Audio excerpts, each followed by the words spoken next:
네, 안녕하세요. 고급 수영 15주차 수업 시작하겠습니다. 여러분들 어느덧 이제 마지막 동영상 강의인데요. 여러분들 한 학기 그리고 저번 학기 동안 참 동영상 강의로 많은 걸 배운 것 같습니다. 여러분들이 평가는 자유형, 실기 그리고 평형 실기로 하기 때문에 여러분들이 아무래도 실기 수업은 실기를 잘해야 한다는 인식이 어느 정도 다 있다고 생각이 듭니다.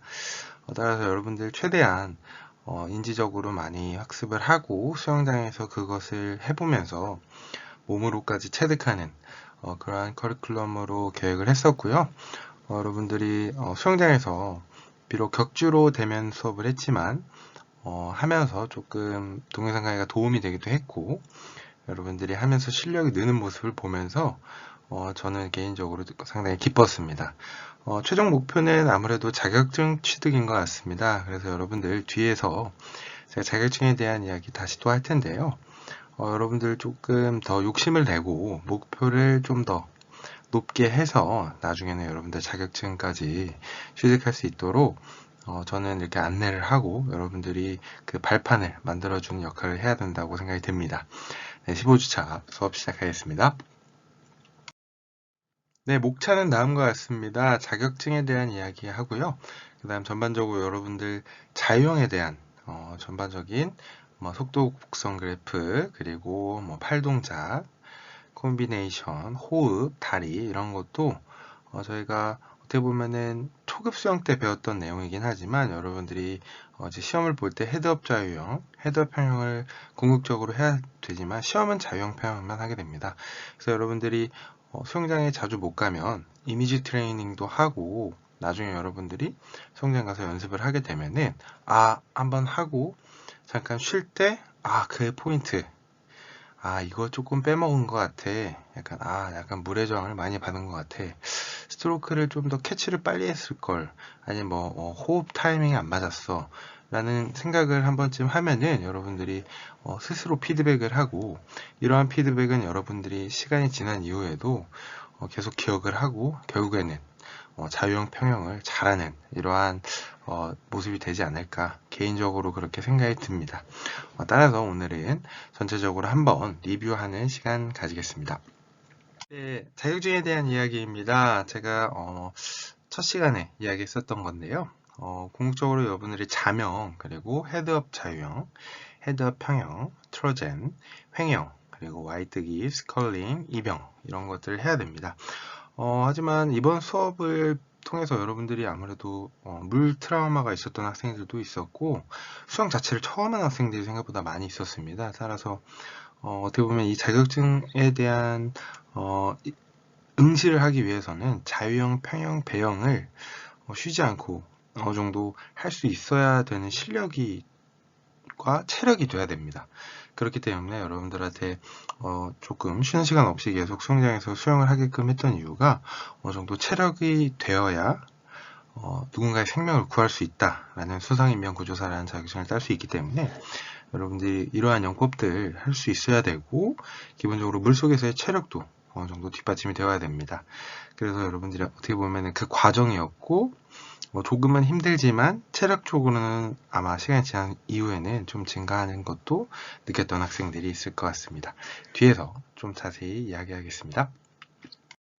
네, 자격증에 대한 이야기 좀 자세히 하면은 여러분들이 시험을 볼 때 자명 25m를 하게 됩니다.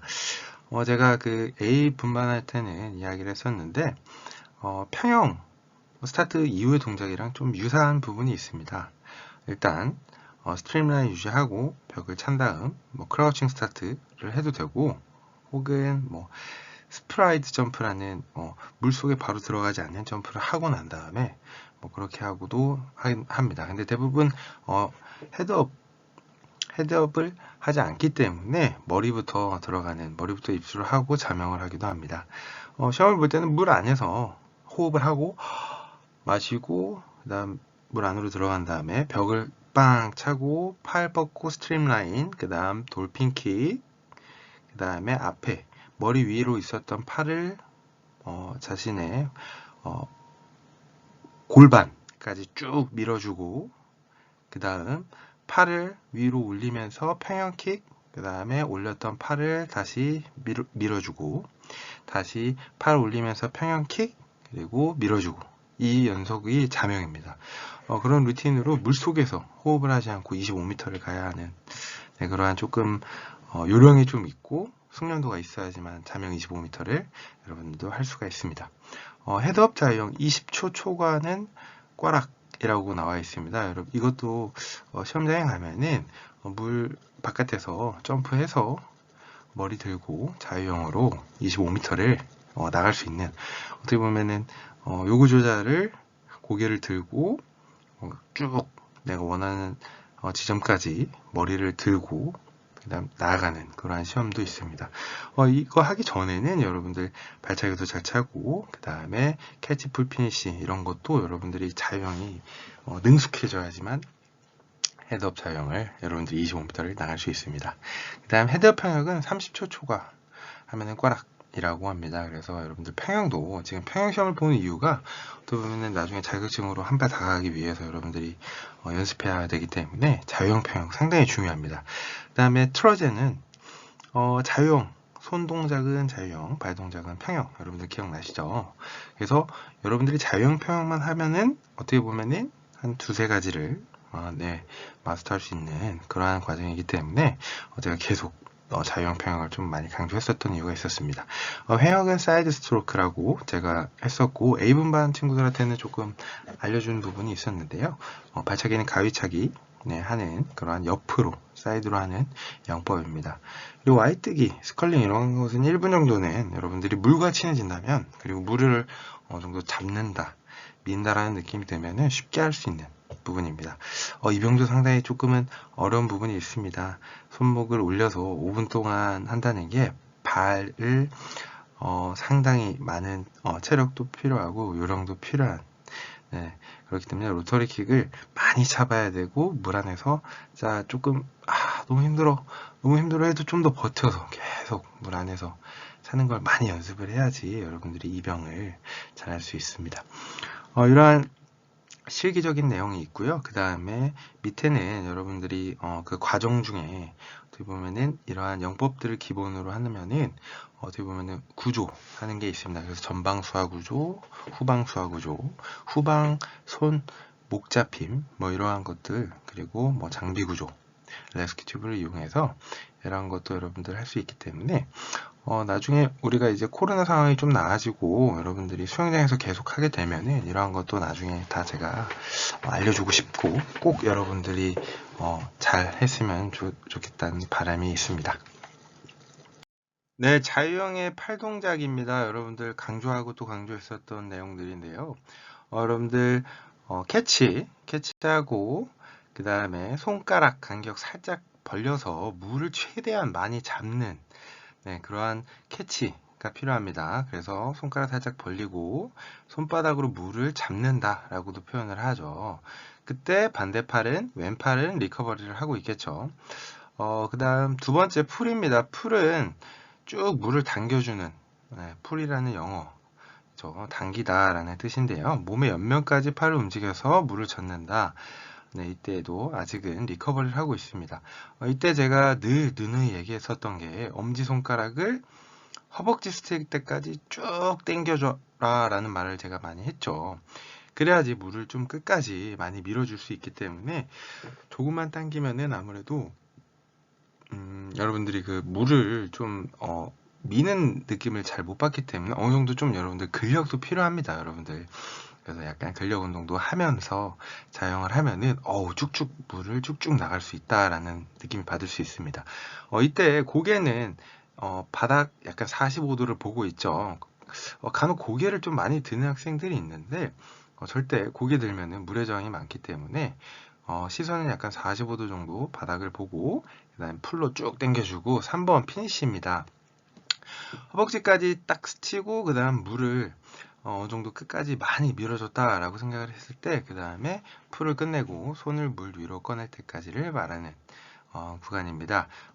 이때 다른 쪽 팔, 지금 이 수영하고 있는 분은 왼팔을 입수, 이때도 입수할 때 팔을 구부려서 입수를 하지 않죠. 조금 팔을 쭉 펴서 최대한 멀리 잡아주는 이러한 느낌도 있죠. 팔을 지금 왼팔을 쭉 폈습니다. 그래서 왼팔을 쭉 펴서 내가 입수하는 구간이 좀 저기 멀리 물을 최대한 많이 끌어당길 수 있도록 팔을 쭉 펴서 대신 들어갈 때 뭐 손바닥으로 팍 치듯이 하는 게 아니고 그래도 최대한 팔을 쭉 펴줘서 좀 먼 곳에부터 캐치를 한다. 먼 곳부터 캐치를 해서 풀을 쭉 당기고 그 다음 피니시 이렇게 한다. 반대발은 4번 리커버리 물 위에서 팔을 돌려서 다음 입수에 대비한다. 네, 이때 다른 쪽 팔은 캐치부터 풀을 하겠죠. 네, 입수할 때 지금도 5번 보시면 팔꿈치, 손목 이런 게 쭉 펴져 있죠. 약간 구부려서 하면은 작게 하기 때문에 입수할 때 손끝부터 물을 넣고 그 다음에 다른 쪽 팔은 피니시하고 있는 동작입니다.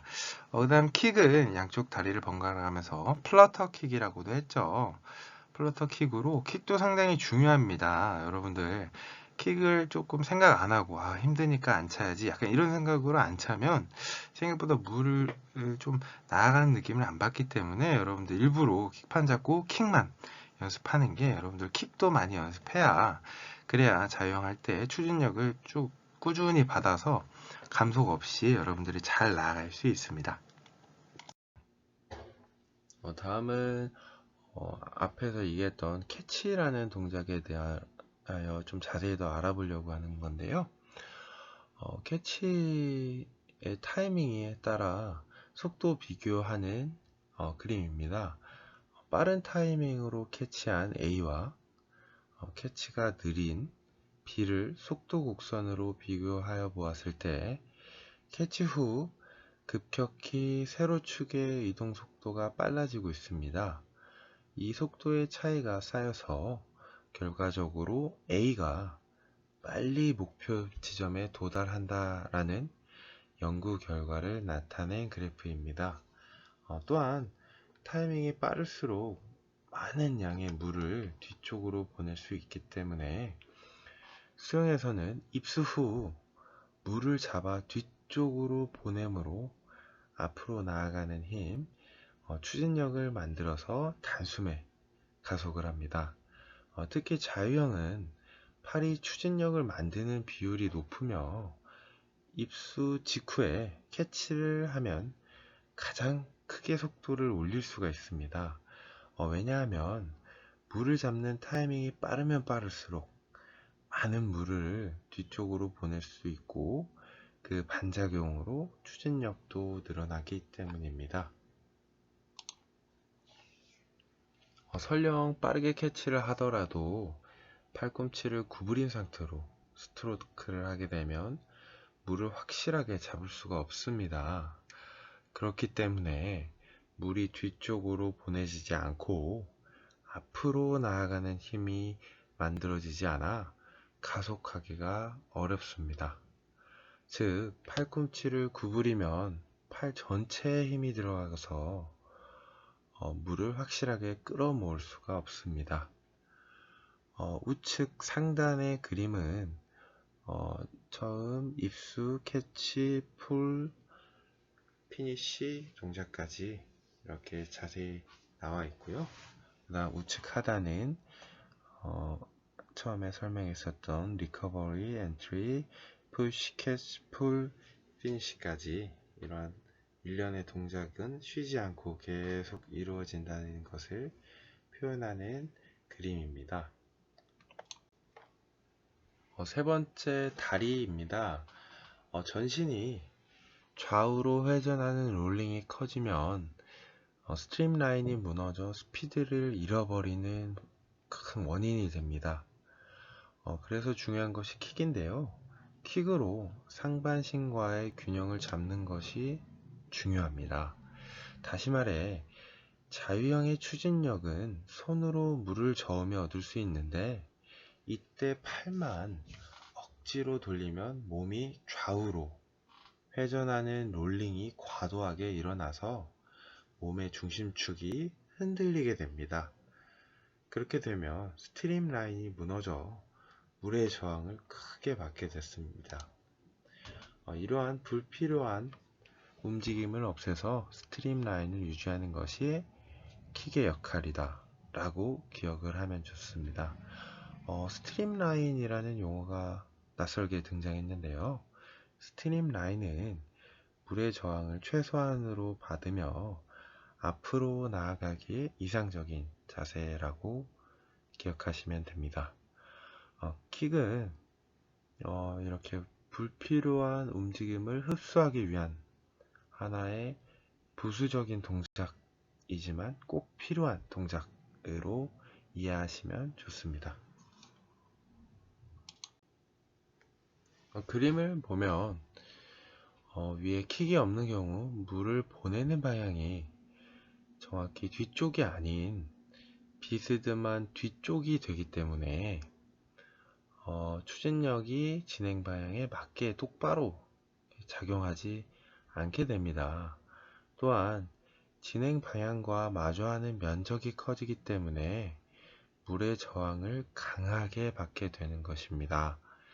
킥이 있는 경우 물을 보내는 방향이 바로 뒤가 되기 때문에 추진력이 진행 방향에 맞게 똑바로 작용하여 스트림라인에 가까운 자세가 유지되어 물의 저항을 최소한으로 줄일 수 있습니다. 그래서 그림처럼 킥이 없으면 좌우 롤링이 심해지고 축의 흔들림과 물의 저항이 높아지고 있는 그림이고요. 그렇기 때문에 킥이 상당히 중요한 역할을 한다고 설명하고 있습니다.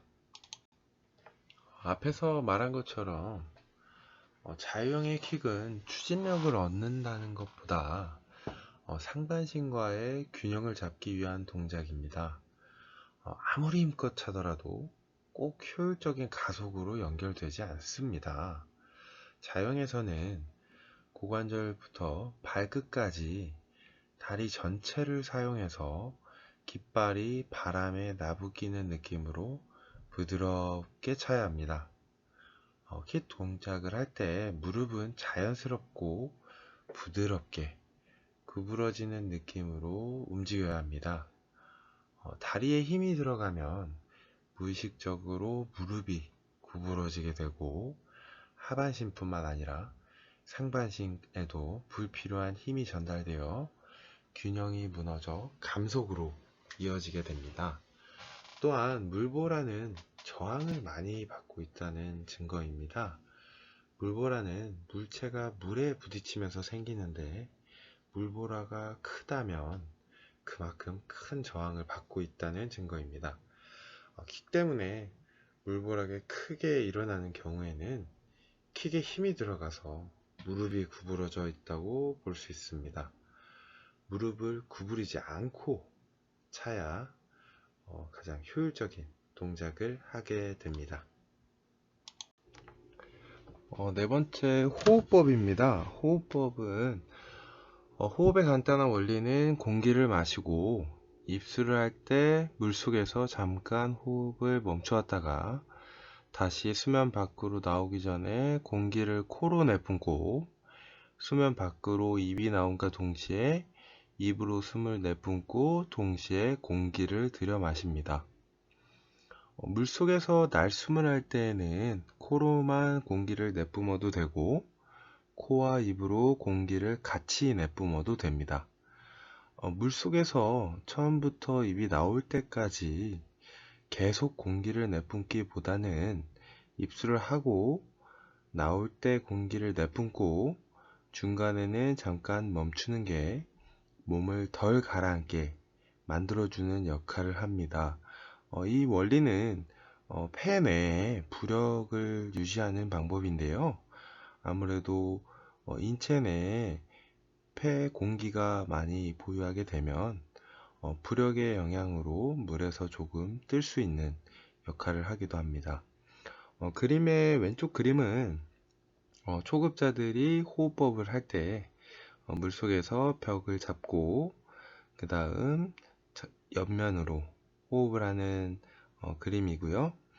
우측의 그림은 조금 전에 설명했었던 얼굴을 수중으로 돌리고 그 다음 코에서 조금씩 내뱉고 입에서도 내뱉고 마지막 표면 물 수중 바깥으로 나오기 전에 입에서 크게 내뱉고 마지막에 바깥에서 호흡을 빠르게 마시는 그림입니다. 이 설명은 조금 어렵게 느낄 수도 있는데요. 제가 음성이지만 시범을 보이면 고개를 물속에 넣고 코로 파,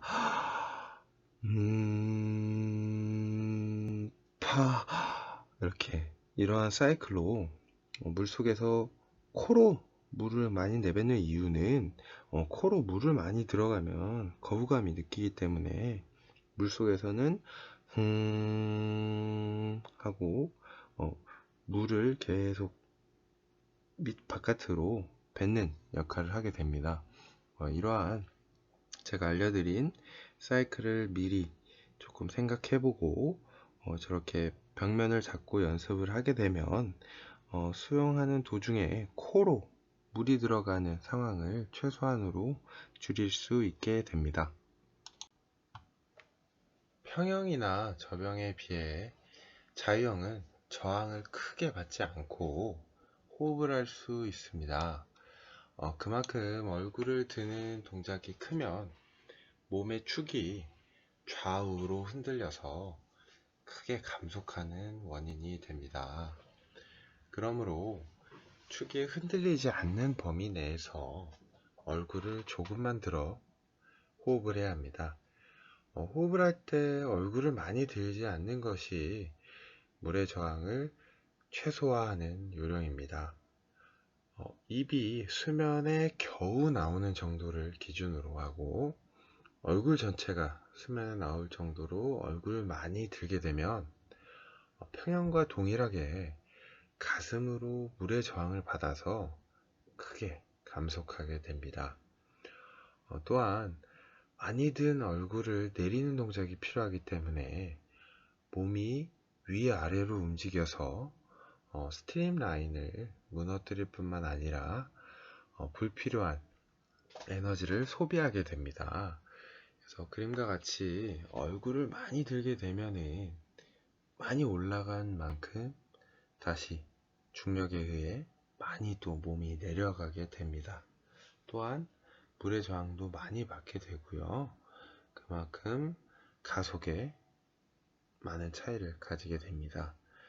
근데 앞에서 이야기했던 입이 수면에 겨우 나오는 정도를 기준으로 하게 되면 움직임이 또 작아지고 가장 효과적으로 다음 동작과 부드럽게 연결이 되고 감속도 최소값으로 하기 때문에 가속에 좀 더 빠른 영향을 주게 됩니다.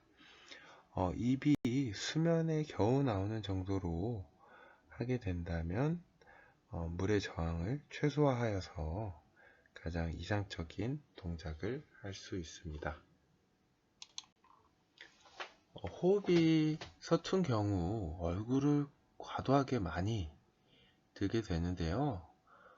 왜냐면 아무래도 호흡을 너무나 원하기 때문에 말 그대로 상당히 많은 얼굴을 치켜 세워서 생존을 하기 위해서 고개를 많이 드는 경우가 있는데요. 이런 경우는 호흡이 서툰 경우 옆이 아니라 앞을 향해 얼굴을 드는 경우가 있습니다. 이렇게 되면 옆으로 얼굴을 드는 것 이상으로 엄청나게 큰 저항을 받아 급격한 감속으로 이어지게 됩니다. 일단은 옆으로 얼굴을 드는 연습부터 시작해서 조금 익숙해진다면 얼굴을 들고 수영을 하는 법도 점차 배울 수 있게 됩니다. 그림은 얼굴을 과도하게 들고 호흡하는 그림이고요. 얼굴을 바닥에 들게 되면 가슴 쪽이 아무래도 앞으로 나아가는 진행과 반대 방향으로 저항이 높아지는 그림입니다.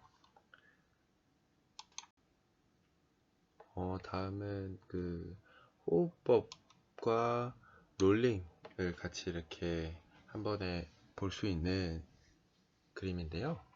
목을 옆으로 뒤틀어서 얼굴을 든다는 생각은 하지 말아야 합니다.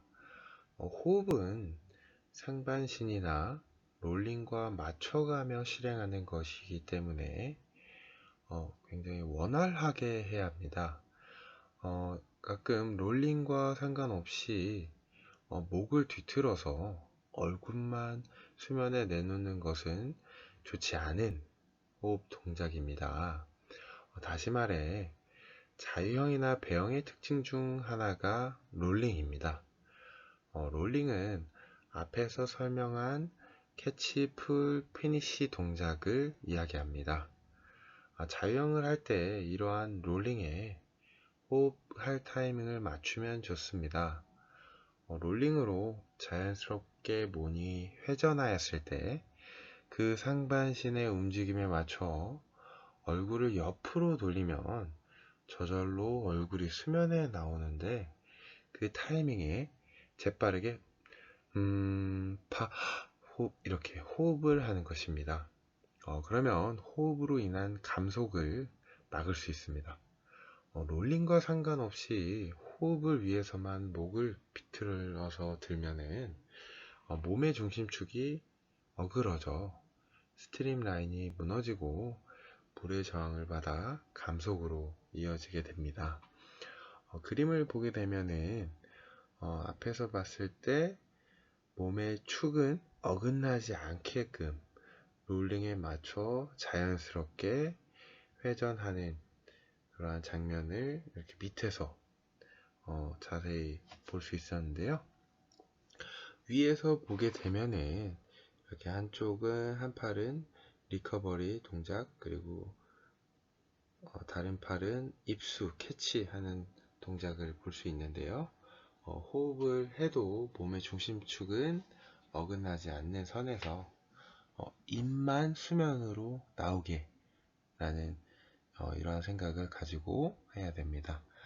옆에서 봤을 때도 자연스럽게 롤링과 상반신의 그 비틀림에 맞추어 호흡을 하게 되면은 호흡을 하여도 몸의 중심축은 어긋나지 않는 그림으로 이렇게 볼 수 있습니다. 다섯째, 콤비네이션입니다. 앞에서 자세히 설명하지 못한 6비트 발차기를 자유형에서 많이 사용하게 됩니다. 6비트로 수영할 경우 첫 번째와 네 번째 킥은 강하게 차고 다른 총 4번의 킥은 약하게 차면서 리드미컬하게 수영하는 것이 중요합니다. 호흡은 롤링에 맞춰 자연스럽게 실행합니다. 즉 입수, 캐치, 리커버리에서 한 번씩 다운킥을 하는 것입니다.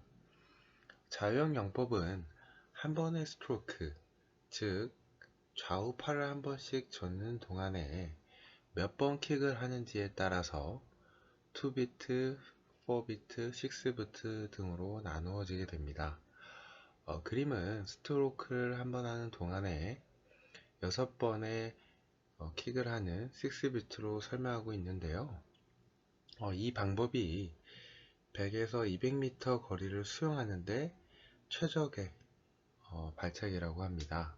6비트에서는 왼팔의 입수와 오른 다리의 다운킥, 오른팔의 입수와 왼 다리의 다운킥의 조합일 때 가장 큰 힘을 발휘할 수 있으므로 이때 강하게 차야 합니다. 즉 입수할 때 대각선에 있는 다리로 다운킥을 한다고 기억해 두면 좋습니다. 호흡은 얼굴을 드는 쪽 팔에 리커버리 타이밍에 실행하게 됩니다. 그림을 보시면은 1번과 4번의 발을 보게 되면 빨간색으로 동그라미가 쳐 있죠. 그렇기 때문에 이때 강한 추진력을 얻을 수 있는 동작이고요. 나머지 4번의 킥은 리드미컬하게 상반신의 롤링과 그 신체의 균형을 잡기 위해서 찾는 부수적인 동작이라고 생각하면 이해가 편합니다. 다음은 포인트입니다. 입수 후 빠른 타이밍으로 캐치해야 합니다. 첫 번째 그림은요, 스타트 이후에 가장 이상적인 스트림라인인데요. 물속에서의 물의 저항을 최소화하여 앞으로 나아가는 모습입니다. 그림처럼 팔은 뒤로, 귀에 뒤로 모아 앞으로 쭉 뻗은 모습입니다. 저 자세는 다이빙 시에도 필요한 동작인데요. 입수 시에 수면과의 마찰을 최소화할 수 있는 동작입니다.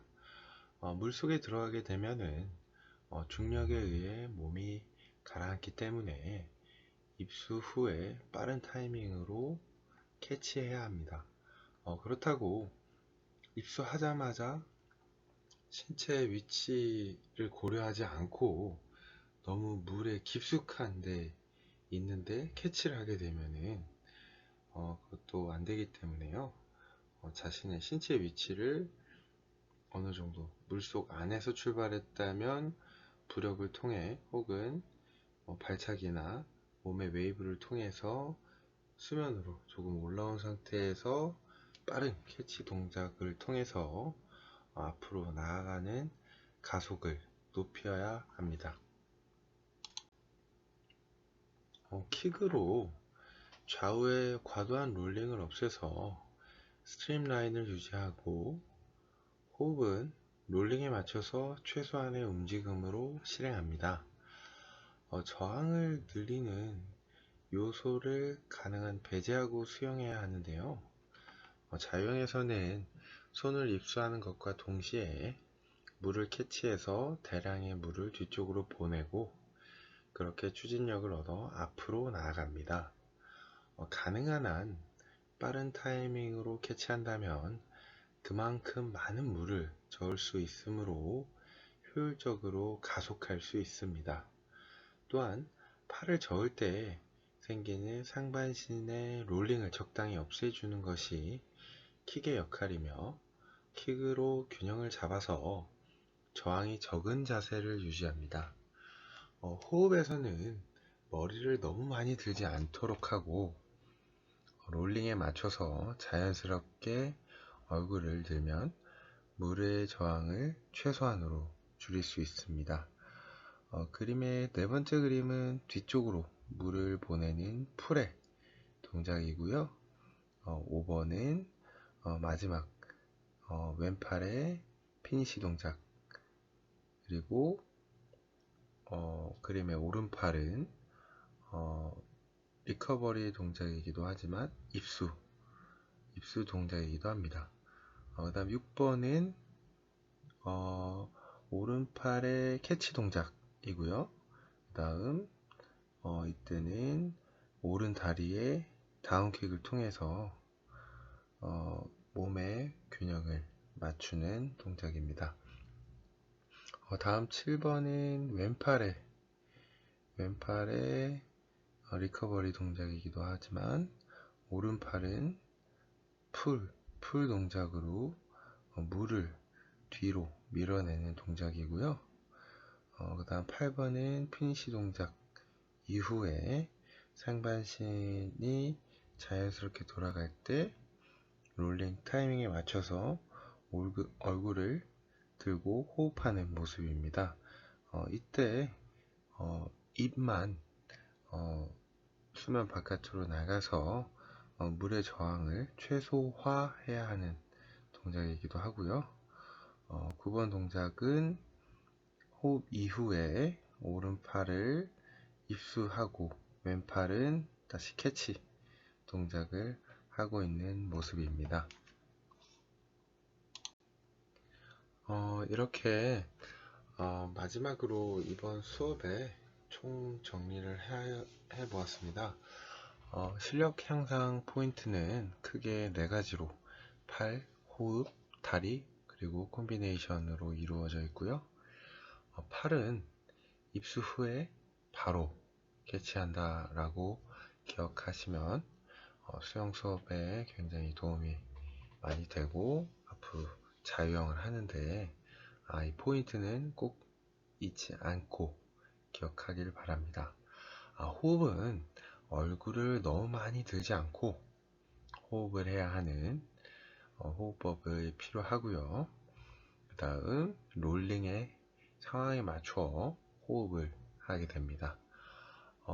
여기에서 다리는 킥으로 상반신과 하반신의 균형을 잡는 역할을 한다고 기억하시면 되고요. 그리고 전체적으로 나머지 네 번의 킥은 리드미컬하게 한다고 앞에서 설명을 드렸었죠. 마지막으로 콤비네이션의 동작에서는 오른팔과 왼다리 그리고 왼팔과 오른다리의 조합으로 강하게 차서 가속도를 높인다고 생각하면 됩니다. 여기에서 투비트 킥은 지금 앞에서 설명한 오른팔과 왼다리, 왼팔과 오른다리에서만 킥을 하는 것을 투비트 발차기라고 합니다. 일단 6비트 발차기가 익숙해지고 난 이후에 숙련도가 좀 어느 정도 올랐을 때는 투비트 발차기를 통해서 이렇게 적절하게 발차기를 할 수 있기도 합니다. 평영 수업 시작하겠습니다. 평영은 생존 수영 수업에서 배웠듯 생존에서 가장 최상의 영법으로 숙지하면 나중에 굉장히 유용하게 사용될 것이라고 생각됩니다. 또한 저도 수영을 하다가 오히려 평영 영법으로 약간 쉬는 듯 편한 영법이기 때문에 평영은 굉장히 중요합니다. 또한 로터리 킥의 원리와 평영 발차기는 조금 비슷한 부분이 있으니 어떠한 부분이 공통점인지 생각하면서 듣게 되면 보다 유익한 시간이 될 수 있습니다. 평영은 그래프처럼 가속도가 크고 감속 또한 크기 때문에 상당한 테크닉이 필요합니다. 속도 곡선을 보면 가속과 감속의 경사가 굉장히 큰 곡선입니다. 다리를 끌어당기기 동작에서 크게 감속하지만 끌어당긴 다리를 차낼 때 급격하게 가속하게 됩니다. 다리의 움직임과 팔의 움직임이 나누어져 있는 것도 특징입니다. 그래프를 보면 다리 끌어당기기에서 급격한 감소, 킥에서 가속, 그리고 스트림 라인에서 최대한 속도를 유지, 이후 스트로크 동작에서 증가하는 그래프입니다. 스트로크 동작에서 캐치, 풀, 피니시가 포함되게 됩니다. 네, 평영 동작은 자유형, 배영이랑 다르게 대칭형 운동입니다.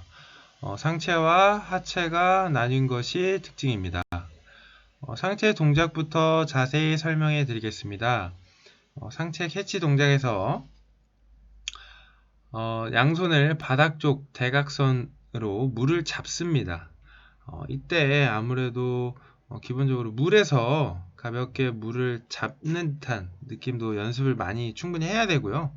이때 이렇게 잡는다는 표현을 할 때 살짝 그냥 물 속에서 서서 이렇게 팔을 항아리 모양으로 당길 때 살짝 몸이 들썩들썩 할 정도로 손바닥 그리고 팔의 안쪽으로 물이 밀리는 기분이 들어야 됩니다. 물이 저항값을 충분히 받아야 반작용적으로 나의 상체가 들리기 때문에 이러한 동작은 연세 동작을 하기 전에 여러분들이 꼭 물에서 한번 평영 팔 동작 한번 서서 연습해보고 다음 3번 피니시 동작에서는 양손을 안쪽으로 끌어 모으면서 작용 반작용 원리로 신체는 대각선 위로 올라가게 됩니다.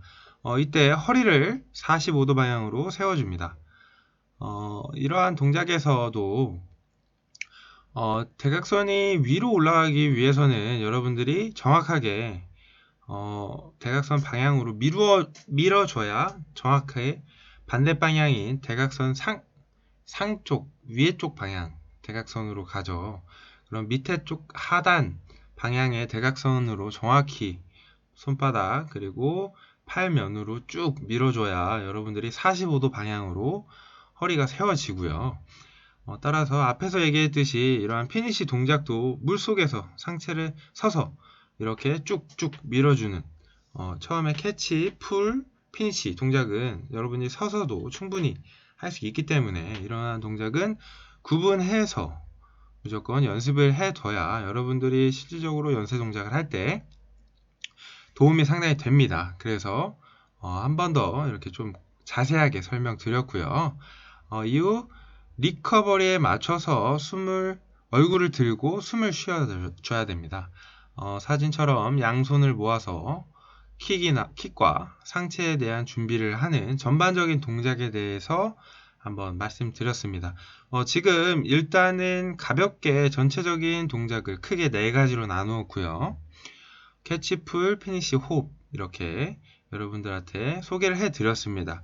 자세한 내용은 뒤에서 구분화해서 여러분들의 이해를 돕기 위해서 천천히 여러분들이 알 수 있도록 다시 한번 설명 자세히 해드리겠습니다. 다음 팔은 리커버리, 다리는 끌어당기기 하는 동작입니다. 지금 물속에서 측면에서 지금 본 모습이고요. 팔을 앞으로 쭉 펴고 다리를 끌어당겨주는 이러한 동작입니다. 이때 아무래도 감속이 급격하게 이루어집니다. 앞에 그래프에서 보듯이 계속 가속만 이루어질 수 없습니다. 이러한 준비 동작에서는 감속이 불가피하게 이루어지고요. 이때 동작을 어떻게 해야 하는지 보면은 안쪽 복숭아 뼈가 신체 뒤쪽으로 최대한 보이게 발가락을 바깥쪽으로 벌려주고요. 그리고 킥 후 스트림 라인을 유지하는 모습입니다. 다리를 뒤쪽으로 찬 후 전신을 쭉 펴줘야 됩니다. 이때 스트림 라인, 체간에 힘을 줘야 되는 거고요. 전체적으로 보았듯이 평형은 안쪽 팔과 양쪽 다리를 각각 동시에 움직이는 영법으로 대칭형 영법이라고 했죠. 그 다음 양쪽 다리를 끌어당겨 뒤로 차냄으로써 추진력을 얻는 그러한 동작이고요. 다리를 끌어당길 때 물의 저항을 아무래도 크게 받을 수밖에 없습니다. 왜냐하면 진행 방향과 반대 방향으로 다리를 끌어당기기 때문에 그리고 평형은 얼굴을 들어서 호흡을 하므로 이때에도 저항을 크게 받습니다. 진행 방향과 마주하는 면적을 얼마나 적게 만들 수 있는지가 실력 향상의 열쇠가 됩니다. 평형은 저항을 받는 타이밍에서 감속을 하고 그 다음 킥을 할 때는 크게 가속을 쭉 나아갑니다. 그래서 가속과 감속의 경사가 큰 속도 곡선이 이루어진다고 이야기합니다. 이 5번 동작이 상당히 어렵고도 어떻게 보면은 중요한 동작인데요. 그래서 이러한 5번 동작은 지상, 물이 아닌 물 위에서 바닥에 누워서 연습을 많이 했었던 기억이 납니다. 왜냐면은 발 끌어당기고 킥하는 동작 자체가 우리들이 평소에 쓰지 않았던 근육을 상당히 많이 사용하기 때문에 저는 2인 1조로 바닥에 누워서 도우미가 복숭아뼈가 최대한 보이게 그리고 발가락을 바깥쪽으로 이렇게 향하게끔 이렇게 친구가 이렇게 밀어줬던 스트레칭을 해줬던 기억이 아직도 납니다. 그래서 배에는 킥판을 깔고 누워서 다리 동작을 조금은 어떻게 보면 인위적이지만 우리가 평소에 사용하지 않았던 킥이기 때문에 지상에서 친구와 함께 이렇게 번갈아 가면서 연습했던 기억이 아직도 납니다. 그래서 처음 평형 킥을 하게 되면은 물을 이게 차는 느낌인가? 그냥 물을 뻗는 기분이라고 표현하죠. 앞으로는 절대 나아가지 않습니다. 평형 동작 발차기가 충분한 발차기 연습이 이루어지지 않는다면 아마 물속에서 제자리에서 아마 평형킥만 하게 될 겁니다. 전혀 물을 미는 기분을 들 수가 없고요. 이거는 어떻게 보면은 상당히 많은 킥과 연습 그리고 노력이 필요한 평형킥이라고 저는 생각이 됩니다. 그래서 여러분들이 처음에 자세를 똑바로 알고 그리고 기초적인 연습법 그리고 원리를 안다면 여러분들이 지금도 집에서 침대에 누워서 어떻게 복숭아뼈 안쪽이 보이면서 발가락 바깥으로 하면서 정강이 안쪽으로 물을 미는 기분이 들까라는 생각을 하면서 한번 누워서 발차기를 해보면 아마 상당히 어색하고 쥐도 좀 나고요. 저는 이거 연습을 할 때 발 안쪽, 정강이 안쪽이 안 쓰는 근육을 쓰다 보니까 막 저리고 알도 배기고 그랬던 기억이 아직도 생생히 납니다. 그렇기 때문에 여러분들이 이러한 동작은 미리 조금씩 알고 사전에 연습을 해둔다면 물속에서 평형킥을 했을 때 보다 보람있고 뿌듯하고 만족스러운 속도를 낼 수 있습니다. 그렇기 때문에 제가 얘기했던 또 제가 초보자 때 겪었던 이러한 고충, 애로사항들을 여러분에게 미리 알려드리는 겁니다. 그러면 또 여러분들이 수영장에서 연습을 하다가 이 이야기는 내가 느꼈던 고충은 강의 때 내가 선생님이 그래서 이런 이야기를 했었구나. 선생님도 연습할 때 이런 게 어려웠구나 라고 조금 여러분들의 이해를 돕기 위해서 한번 더 설명해 드렸습니다. 네, 다음은 평형 다리 동작을 옆에서 본 게 아니라 위에서 보는 것입니다. 이때 위에서 보았을 때 킥의 방향이 어디로 차야 할까요? 네, 그림처럼 옆이 아닌 바로 뒤, 나의 신체의 뒷 방향으로 찹니다. 다리를 끌어당긴 후 차는 킥은 추진력으로 직접 연결되는 중요한 동작입니다. 가속으로 연결하려면 비스듬한 옆쪽으로 차지 말고요. 정강의 안쪽을 사용해 바로 뒤쪽으로 차도록 해야 됩니다. 그림처럼 차는 방향이 바로 뒤쪽으로 차는 것이 굉장히 효율적이고요. 다리는 크게 벌리지 말고 뒤쪽을 향해 차야 합니다. 평형킥의 기본은 진행 방향과 반대로 차는 것입니다. 효율적으로 가속하려면 비스듬한 옆이 아닌 바로 뒤를 향해 차도록 해야 합니다. 그러면 물이 뒤쪽으로 보내져서 그 반작용으로 진행 방향을 향한 강한 추진력이 생깁니다. 다리를 크게 벌리지 말고 정강이 사이로 차듯이 하면 바로 뒤쪽으로 찰 수 있게 됩니다. 이전에는 다리를 좌우로 크게 벌리고 물을 양쪽 다리로 잡아서 바깥으로 미는 힘으로 나아가야 한다고 배웠지만 이렇게 하면 진행 방향에 불필요한 움직임으로 이어집니다. 우측 하단의 사진처럼 정강이 안쪽으로 물을 민다는 느낌으로 차야 합니다. 이거는 이병의 로터리 킥의 정강이 안쪽 그리고 복숭아뼈 안쪽으로 차는 것과 비슷한 원리고요.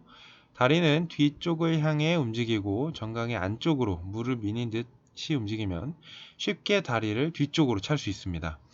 반대로 정강이 바깥쪽으로 물을 밀면 결과적으로 비스듬히 옆 방향으로 타게 됩니다.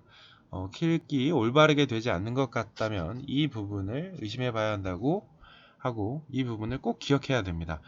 저는 이렇게 평형 발차기를 할 때 항아리 모양을 많이 이야기했었고요. 제가 배울 때도 항아리 모양으로, 하지만 이게 넓은 항아리가 아니고 조금 긴 항아리, 입구가 조그만한 항아리라고 생각하면 조금 모았다가 항아리처럼 쭉 당겨주고 쭉 뒤쪽으로 쭉 빠지는 느낌으로 그렇게 차야 된다고 생각하면 됩니다. 네, 평형의 다리 동작입니다. 앞에서 강조했듯이 기억 다들 하시고 있을 거라고 생각됩니다. 120도 중요하다고 이야기했었고요. 다리가 상당히 많은 퍼센트를 유지하기 때문에 B의 사진과 A의 사진 비교하듯이 닿는 면적이 상당히 차이가 많이 나는 것을 볼 수 있습니다. 무릎을 너무 많이 끌어당기게 되면 저항이 허벅지에 정통으로 받게 되어 크게 감속합니다. 게다가 그 상태로 킥을 하기 때문에 발이 움직이는 거리가 커지고 움직임의 균형이 무너진다라는 표현을 합니다.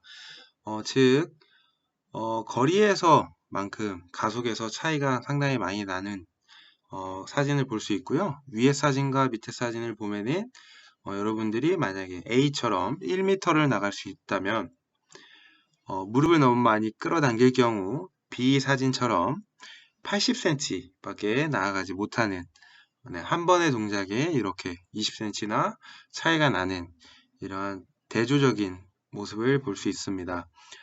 무릎을 많이 끌어당기지 말고 최대한 물의 저항을 받는 면적을 줄이면 감속을 막을 수 있습니다. 다리 동작은 이것만 저희가 강조하는 게 아니고요.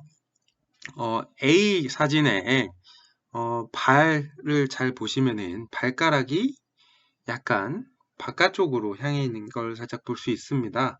그래서 제가 저번 시간에 이야기했듯이 연습 방법은 지상에서 발가락을 살짝 바깥쪽으로 몸의 중심에서 바깥쪽으로 벌려주고 안쪽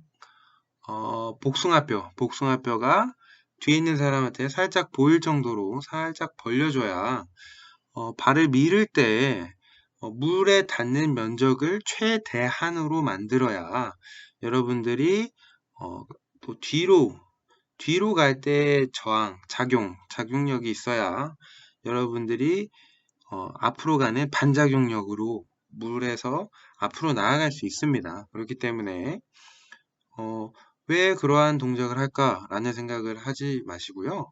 여러분들이 지상에서라도 그렇게 연습을 해놔야 물 안에서 최대한 저런 자세를 만들 수 있습니다. 지상에서도 잘 안 되는 동작이 물속 들어간다고 잘 될까요?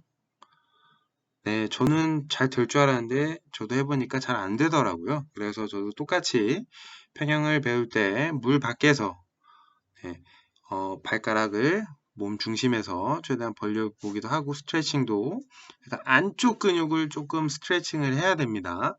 안쪽 정강이 안쪽, 허벅지 안쪽 근육들이 상당히 놀랄 수 있기 때문에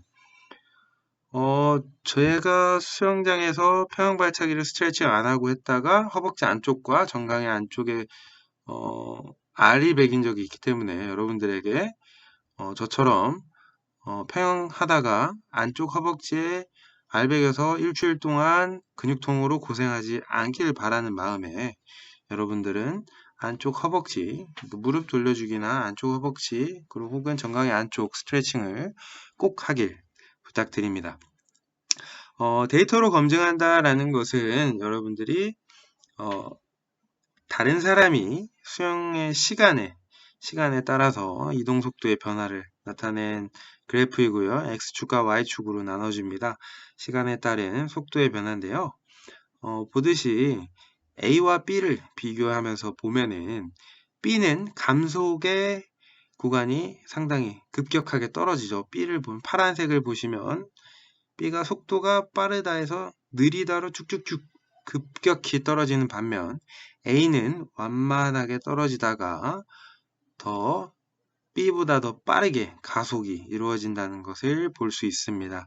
그렇기 때문에 여러분들이 이런 데이터를 보고 이렇기 때문에 이건 과학적으로 검증된 데이터고 가장 이상적인 각도고 가장 속도를 내기에 적합한 동작이구나 라는 생각을 같이 해주시면은 여러분들이 평형 발차기를 할 때 한 번 더 생각할 수 있게 됩니다.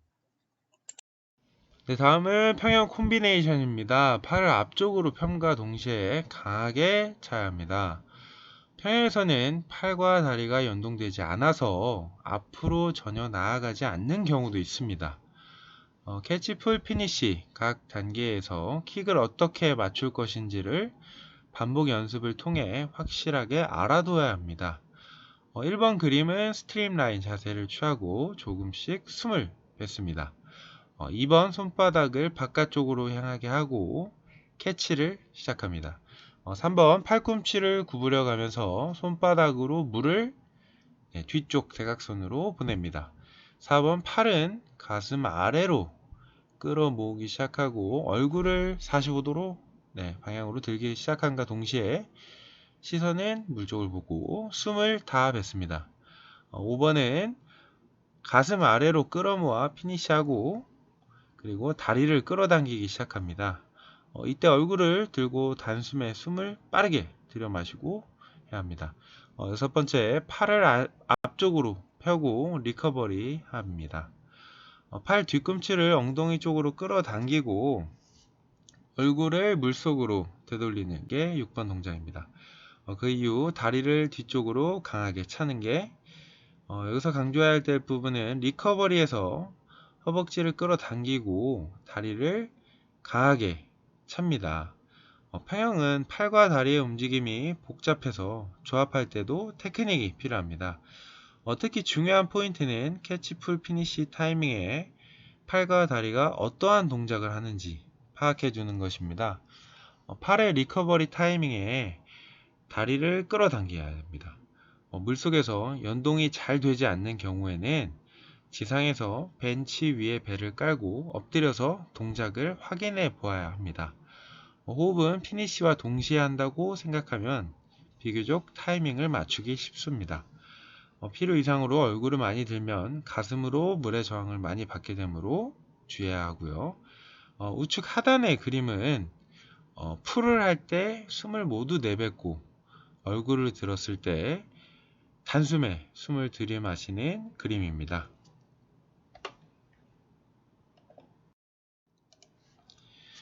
몇 번을 강조해도 지금은 평형의 타이밍과 평형의 이러한 메커니즘에 대해서 조금 어렵게 생각할 수 있습니다.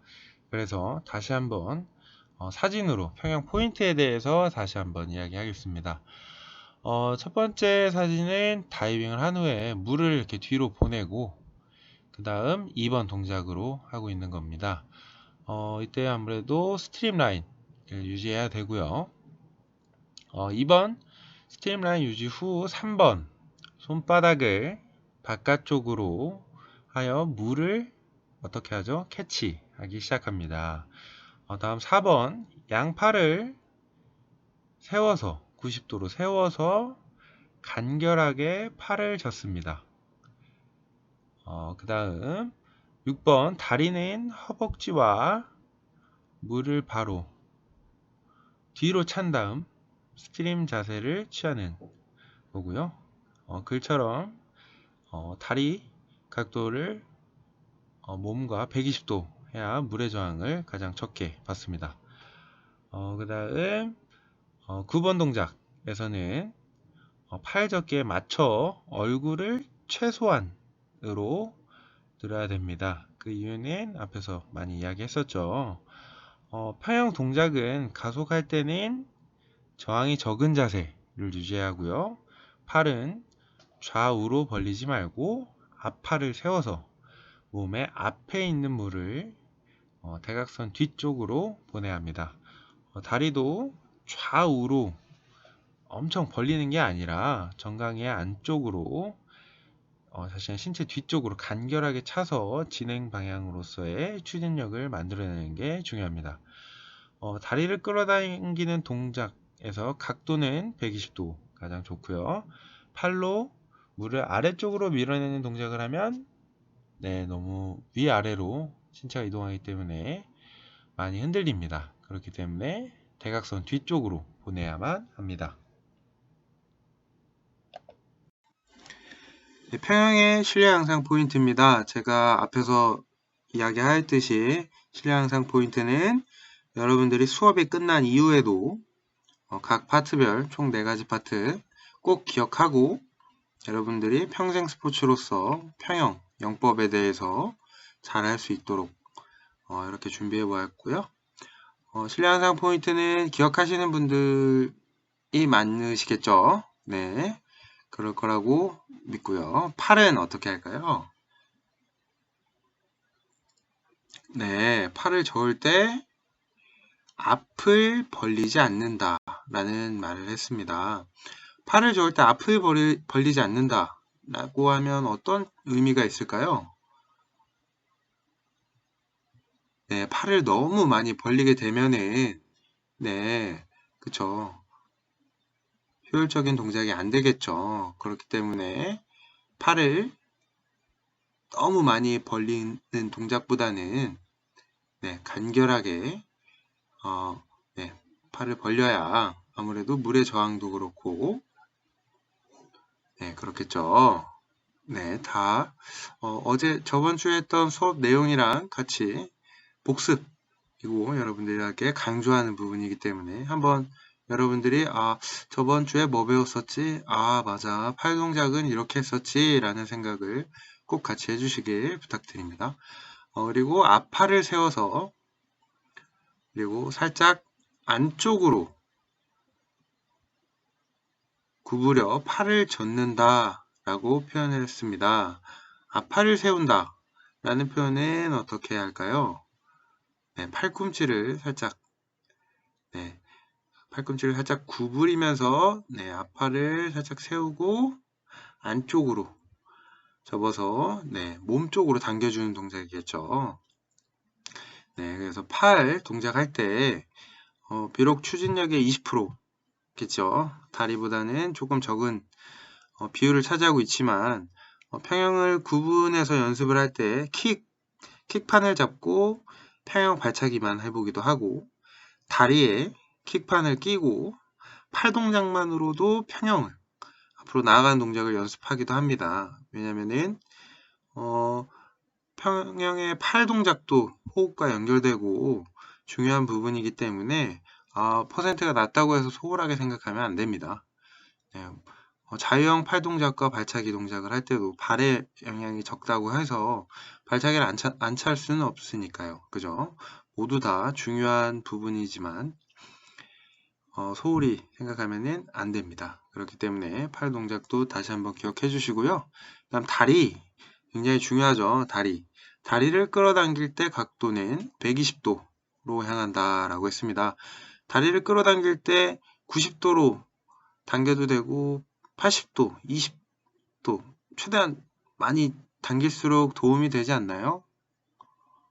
네, 저번 주에 이야기했듯이 너무 많이 당기게 되면은 제자리 멀리뛰기 할 때 그러면은 무릎을 최대한 엉덩이를 바닥에 붙인 다음에 뛰면은 가장 멀리 뛴다고 표현을 안 하듯이 근 수축을 적정히 하고 또 다른 이유가 한 가지 있었죠. 네, 면적이 그렇죠. 물의 저항 면적을 최소화하기 위해서 약간 유선형 모양을 만들어서 평형은 앞으로 나아갈 때 물과 닿는 면적의 저항값을 낮추기 위해서 120도로 물이 자연스럽게 뒤로 흘러갈 수 있도록 몸통과 허벅지 각도가 벌어진 120도의 각도라고 설명했습니다. 그 다음 킥은 옆으로 차면 더 많이 물을 찰 수 있을 것 같다고 생각하지 않나요? 네, 아니죠. 옆으로 차면은 개구리 발차기처럼 차지만 앞으로는 안 나갑니다. 아마 나중에 물속에서 발차기를 해보시면 옆으로 찬다고 해서 앞으로 나가지 않습니다. 정확히 자세, 뒤꿈치를 당기고 뒤에 있는 사람이 봤을 때는 안쪽 복숭아뼈가 뒤에 있는 사람이 살짝 보이게끔 발가락은 신체 중심의 바깥쪽으로 벌어지게 정확히 수축해주고 몸통과 허벅지 각도 120도 하고 뒤로 쭉 밀어주는 기분이 들어야 됩니다. 제가 저번 주에 설명했듯이 저는 이 동작을 오랜만에 하면은 약간 쥐가 날 정도로 안쪽 근육이 상당히 많이 쓰입니다. 그렇기 때문에 여러분들이 아마 처음 발차기를 하게 되면은 쥐가 나기도 하고 다음날 알배기는 듯한 느낌도 듭니다. 왜냐면은 여러분들이 평소 생활하거나 웨이트장에서 트레이닝을 하더라도 허벅지 안쪽 근육, 정강이 안쪽 근육으로 트레이닝하는 경우는 거의 없습니다. 거의 드물게 합니다. 그렇기 때문에 수영 동작이랑 평소 그렇게 트레이닝 혹은 도보 걷는 동작에서 안쪽 근육은 사용하지 않습니다. 거의. 그렇기 때문에 아무래도 평형 발차기를 제대로 차면 다음날 안쪽 허벅지, 안쪽 정강이에 살짝 아리배기는 듯한 느낌이 들기도 합니다. 다음은 호흡입니다. 호흡은 얼굴을 들 때 각도는 45도라고 했습니다. 왜 45도가 가장 좋을까요? 90도로 들어도 되고 20도로 최대한 적게 들고 바로 입수해도 되는데 45도로 들어야 물의 저항값과 그리고 앞으로 나아가는, 아무래도 평형도 앞으로 나아가야 되기 때문에 90도로 들게 되면은 밑으로, 많이 위로 올라간 만큼 밑으로 많이 떨어집니다. 그러면은 비효율적이겠죠. 네, 다이빙 할 때도 90도 밑으로 떨어지는 것보다 약간 대각선, 사선 방향으로 떨어지듯이 낙차, 위로 올라갔다 내려가는 낙차를 최소화하고 물의 저항값도 적정선으로 하기 위해서 약 45도로 앞으로 나아가듯이 그렇게 하는 겁니다. 그 다음 호흡은 팔의 움직임과 연동시킨다. 호흡은 팔의 움직임과 연동시킨다.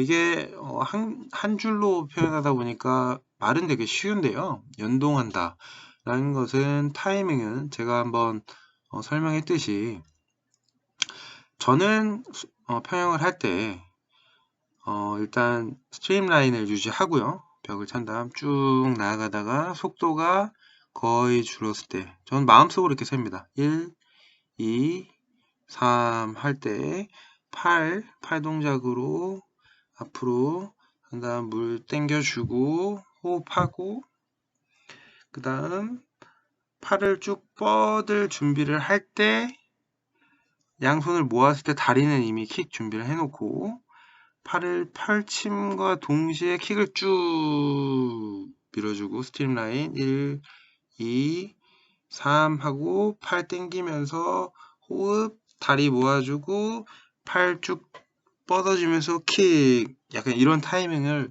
스스로 정해야 됩니다. 아마 제가 이렇게 말로 설명을 하면은 그냥 이런 순서구나 라고 하지만, 실질적으로 타이밍을 잡는 건 본인 스스로 물에서 제가 했던 이러한 타이밍을 속으로 생각하면서 수십 번, 수백 번, 1000번 정도는 연습을 해야 이게 좀 연동, 여기서 표현하는 연동이라는 기분을 알게 됩니다. 이게 구분 동작을 하게 되면은 호흡, 팔, 킥 이렇게 해버리면 아마 50cm 정도 앞으로 나갈 겁니다. 아니면 30cm 정도 아마 미세하게 나아가는 것을 느낄 수 있습니다. 당연히 저도 처음에 그랬고요. 그래서 평형 진짜 어렵네, 약간 이런 생각을 처음에 했었습니다. 근데 이 타이밍을 계속 생각하면서 연습을 많이 해야 됩니다. 다음은 콤비네이션입니다. 콤비네이션 기억나시나요?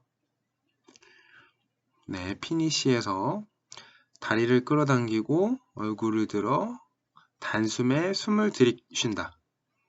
네, 피니시에서 다리를 끌어당기고 얼굴을 들어 단숨에 숨을 들이쉰다.